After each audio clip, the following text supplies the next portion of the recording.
ഇടയ്ക്ക് ചൈനയെ അനുകൂലിക്കുന്ന രീതിയിലുള്ള ഒരു പ്രസ്താവന ഉണ്ടായിരുന്നു. ശരിക്കും ഒരു രാജ്യവിരുദ്ധ പ്രസ്താവന തന്നെയായിരുന്നു. यहाँ के एक फेमस कॉमेडियन हैं जिन्होंने कहा कि जब चीन घुस आता है तो लद्दाख के लोग जान देकर रोकते हैं, मगर अब अगर भारत सरकार हमारे लिए कुछ नहीं कर रहा है तो अगली बार वो आए तो हम उनको रास्ता दिखाएंगे, हम रोकेंगे नहीं, हम जान क्यों दे जब हमारा कोई संरक्षण नहीं हो रहा है।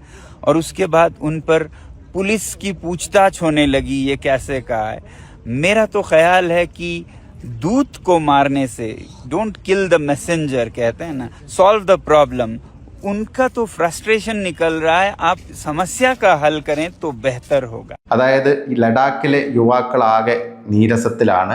അവർ ഈ ഒരു നില തുടരുകയാണ്. അതായത് ഇന്ത്യ വേണ്ടത്ര രീതിയിൽ അവരുടെ വോയിസ് കേട്ടിട്ടില്ലെങ്കിൽ ഒരുപക്ഷെ ചൈന വരികയാണെങ്കിൽ അവർക്ക് ചൈനയെ സ്വീകരിക്കേണ്ടി വരും. അത് ഞാൻ പറഞ്ഞതല്ല, അവർ പറയുന്നതാണ്. ലഡാക്കിൽ നിന്നുള്ള വികാരമാണെന്നൊക്കെയാണ് പറഞ്ഞത്. അതായത് നേരിട്ട് പറയാതെ ഇൻഡയറക്റ്റ് ആയിട്ട് ഇത്തരം രാജ്യവിരുദ്ധ ഐഡിയാസ് പ്രൊപ്പഗേറ്റ് ചെയ്യുക എന്നുള്ളതാണ് ഈ സോനം വാങ്ചുക്കിൻ്റെ പ്രധാന ഒരു ടാർഗറ്റ് അല്ലെങ്കിൽ ഒരു പ്രധാന പണി.